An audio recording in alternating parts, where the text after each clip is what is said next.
Hello students, मैं शशि सिडाना स्वागत करता हूं आपका आपके अपने YouTube channel chemistry and GK Shashi Sidana पर।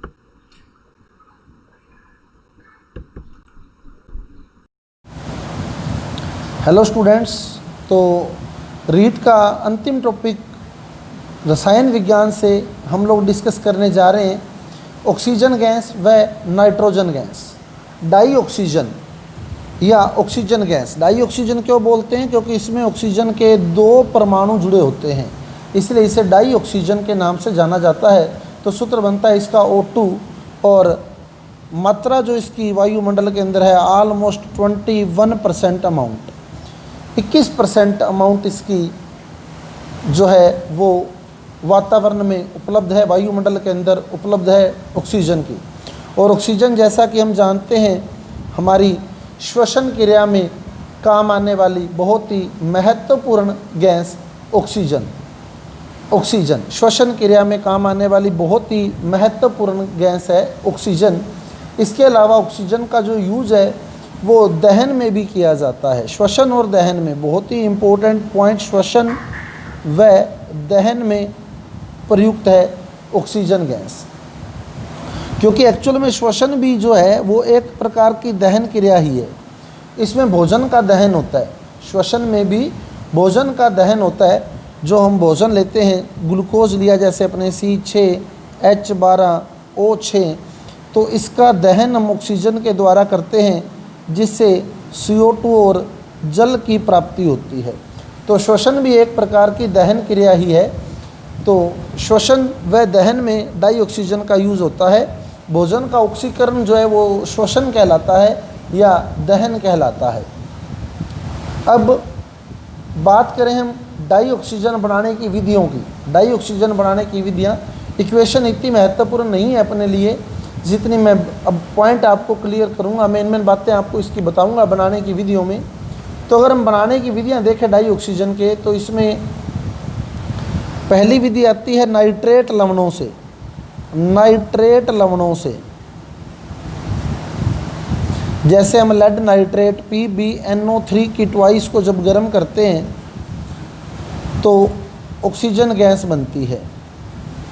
पूरी समीकरण तैयार रखने की ज़रूरत नहीं है आपको, ये ध्यान रखें कि नाइट्रेट लवणों को गर्म करने पर बनने वाली गैस है ऑक्सीजन।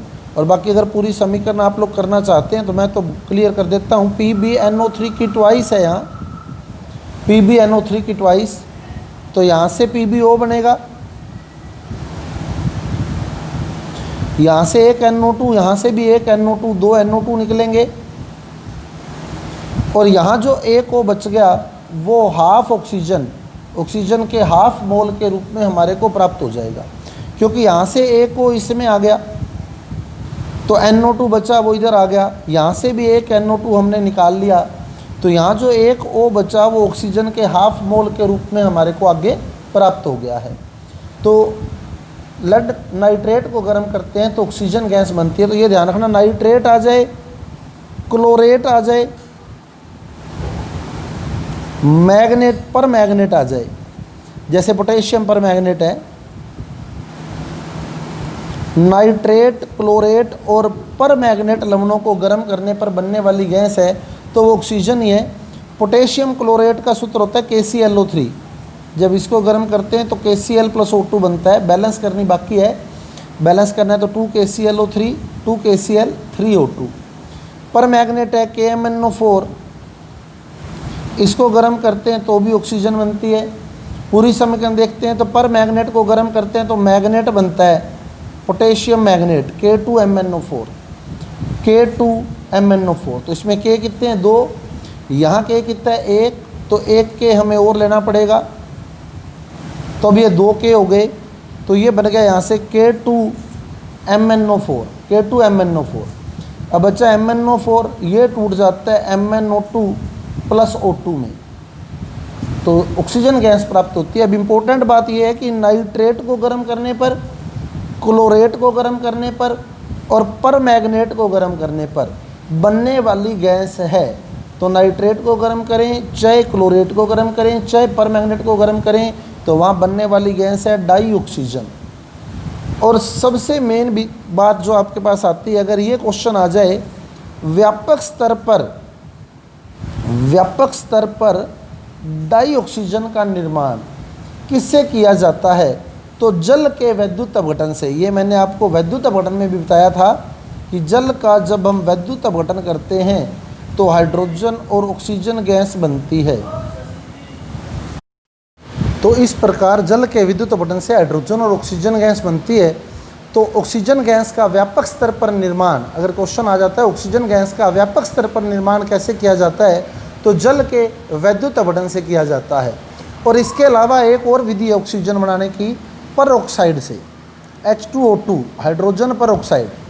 जब इसका हम ताप अपघटन करते हैं तो H2O + O2 बनता है। तो हाइड्रोजन परऑक्साइड के अपघटन से भी ऑक्सीजन की प्राप्ति होती है। तो इस प्रकार ऑक्सीजन बनाने की टोटल 5 विधियाँ आ गई, नाइट्रेट, क्लोरेट, परमैंगनेट, व्यापक स्तर पर जल के वैद्युत अपघटन से और हाइड्रोजन परऑक्साइड से। अब ऑक्सीजन के बारे में मेन बातें, जो ऑक्सीजन गैस है, सबसे पहली बात ध्यान रखना कि ऑक्सीजन गैस धातुओं से क्रिया करके ऑक्साइड बनाती है, लेकिन सोना और प्लेटिनम 2 अक्रिय धातुएं हैं। सोना और प्लेटिनम जो हैं वो 2 अक्रिय धातुएं हैं जिनसे ऑक्सीजन गैस कोई क्रिया नहीं करती। Au और Pt दोनों अक्रिय धातुएं हैं जिनसे ऑक्सीजन गैस कोई क्रिया नहीं करती। याद रखने का तरीका, Au सोना हो गया, प्लेटिनम सफ़ेद सोना हो गया। तो सोना और सफ़ेद सोना 2 अक्रिय धातुएं हैं जिनसे ऑक्सीजन की क्रिया नहीं होती। इसके अलावा ऑक्सी एसिटिलीन जो गैस है, ऑक्सी एसिटिलीन, एसिटिलीन एथाइन को बोला जाता है। ऑक्सी एसिटिलीन जो गैस है उसका उपयोग वेल्डिंग में किया जाता है। ऑक्सी एसिटिलीन गैस का उपयोग वेल्डिंग में किया जाता है। इसके अलावा ऑक्सीजन जो है वो किसी भी अन्य तत्व से क्रिया करके जो यौगिक बनाती है उसे ऑक्साइड कहते हैं। तो मेन टॉपिक ऑक्सीजन के अंदर ऑक्साइड ही है, जिसको हम अलग से डिस्कस कर चुके हैं आगे। ऑक्साइड 2 प्रकार के होते हैं, सामान्य और संयुक्त। सामान्य को फिर अपने बांटा था अम्लीय, क्षारीय और उदासीन में, तो वो मेन टॉपिक है, तो वो भी ऑक्सीजन का ही भाग है। ऑक्सीजन किसी भी अन्य यौगिक से जब क्रिया करती है तो C+O2, CO2, N2+O2, NO, तो ये ऑक्साइड बनते हैं।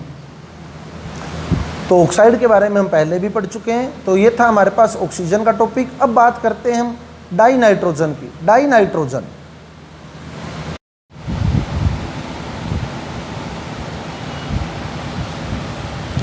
तो अब बात कर रहे हैं हम नाइट्रोजन गैस या डाई नाइट्रोजन गैस की। डाई मैंने 2, तो इसमें नाइट्रोजन के 2 परमाणु जुड़े होते हैं, इसलिए इसे डाई नाइट्रोजन के नाम से जाना जाता है।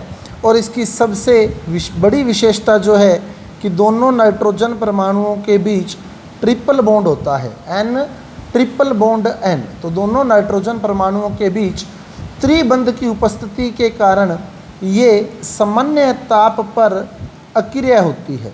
सामान्य ताप पर अक्रिय,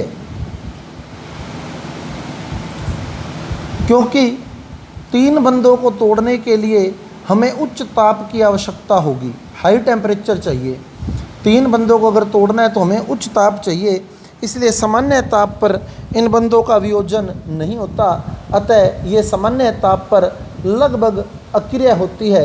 अतः इस गैस का उपयोग अक्रिय वातावरण उत्पन्न करने में होता है। अक्रिय वातावरण की उत्पत्ति, इस गैस का जो मुख्य उपयोग है अक्रिय वातावरण की उत्पत्ति, अर्थात जहाँ नाइट्रोजन गैस रख दी जाती है वहाँ इन्वायरमेंट जो है वो लगभग इनर्ट हो जाता है, वहाँ जल्दी से बैक्टीरिया वगैरह क्रिया नहीं कर पाते।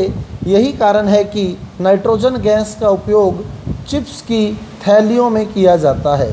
जो चिप्स की पैकिंग आती है उसमें जो गैस भरी होती है वो नाइट्रोजन गैस भरी होती है, क्योंकि नाइट्रोजन गैस में N और N के बीच 3 बंध हैं। अतः ये सामान्य ताप पर अक्रिय है, अर्थात आसानी से ये 3 बंध नहीं टूटते, जिसके कारण नाइट्रोजन गैस अक्रिय वातावरण की उत्पत्ति करती है, अर्थात जल्दी से क्रिया नहीं होने देती। यही कारण है कि इसका उपयोग चिप्स की थैलियों में चिप्स पैक करते समय जो गैस भरी होती है वो नाइट्रोजन गैस ही होती है। अब बात करें इसकी, इसके अलावा इसका उपयोग क्रायो सर्जरी में भी किया जाता है। Cryo surgery, cryo surgery, cryo surgery क्या है? क्रायो वर्ड जो है वो बहुत कम ताप के लिए आता है। ये मान लें आप फ्रीजिंग टेम्परेचर, बहुत ही कम, अति न्यून ताप के लिए। फ्रीजिंग मतलब जब कोई चीज़ जम जाती है तो बहुत ही कम ताप के लिए क्रायो शब्द का उपयोग किया जाता है। जब ताप बहुत ही कम होता है तो नाइट्रोजन गैस का उपयोग क्रायो सर्जरी में किया जाता है। और क्रायो सर्जरी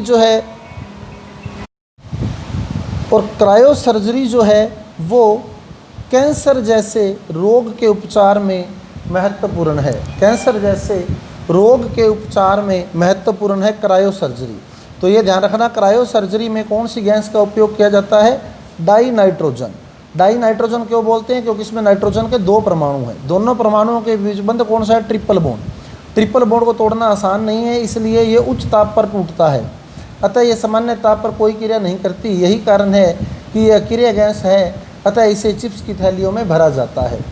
तो खाद्य सामग्री के परिरक्षण में, अब इम्पोर्टेंट क्वेश्चन यही आता है, खाद्य सामग्री के परिरक्षण में कौन सी गैस काम में आती है? तो खाद्य सामग्री के परिरक्षण में डाई नाइट्रोजन गैस काम में ली जाती है। तो बहुत ही इंपॉर्टेंट क्वेश्चन, खाद्य सामग्री के परिरक्षण में डाई नाइट्रोजन गैस उपयोग में ली जाती है। इसके अलावा इसके जो बनाने की प्रयोगशाला विधि है वहाँ से भी आपका क्वेश्चन निकल सकता है कि नौसादर का उपयोग कौन सी गैस बनाने में किया जाता है। प्रयोगशाला में नौसादर का उपयोग, नौसादर जो है NH4Cl है, NH4Cl। अब इसे 3 गैसें बनती हैं, अमोनिया, NH3 यहाँ से निकलती है, HCl भी यहाँ से निकलती है। इसके अलावा जब नौसादर की क्रिया sodium nitrite NaNO2 sodium nitrite से करवा दी जाती है तो यहाँ से ammonium nitrite NH4NO2 plus NaCl बनता है। अब NH4NO2 को जब गर्म करते हैं तो हाइड्रोजन और ऑक्सीजन क्रिया करके जल बना देती है। तो यहाँ 2 जल के अणु बन जाते हैं और साथ में नाइट्रोजन गैस बनती है। नाइट्रोजन गैस को प्रयोगशाला में बनाने के लिए अमोनियम क्लोराइड यानी नौसादर की क्रिया सोडियम नाइट्राइट से करवाई जाती है। Sodium nitrite. तो इस प्रकार नाइट्रोजन गैस को प्रयोगशाला में बनाया जाता है। तो ये महत्वपूर्ण पॉइंट थे हमारे पास नाइट्रोजन के। और नाइट्रोजन जो है प्रकृति में सर्वाधिक मात्रा में पाई जाने वाली गैस है। ऑलमोस्ट 78% उपलब्धता है इसकी प्रकृति के अंदर। और उसके बाद इसमें जो सबसे इम्पोर्टेंट टॉपिक है नाइट्रोजन गैस के अंदर वो है नाइट्रोजन चक्र, जिसको हम पहले से डिस्कस कर चुके हैं। तो ये ऑक्सीजन और नाइट्रोजन गैस की मेन बातें जो मैंने बता दी हैं आपको। तो ये आपका केमिस्ट्री का सिलेबस था जो पूरा हो चुका है। अब टेस्ट सीरीज आपको केमिस्ट्री की दी हुई है तो उसके अकॉर्डिंग आप लोग चलते रहें। केमिस्ट्री आपकी लगभग कंप्लीट है। इसके बाद हम बात करेंगे साइंस एंड टेक्नोलॉजी की, विज्ञान व तकनीकी की। तो उसके टॉपिक शुरू करेंगे हम लोग सौर मंडल से। तो अगर आपको मेरा वीडियो अच्छा लगा है, समझ आया है तो कृपया मेरे वीडियो को लाइक कीजिए, इसे ज़्यादा से ज़्यादा शेयर कीजिए तथा मेरे चैनल को सब्सक्राइब कीजिए। तो नेक्स्ट वीडियो में मिलते हैं हम साइंस एंड टेक्नोलॉजी के साथ। Thank you.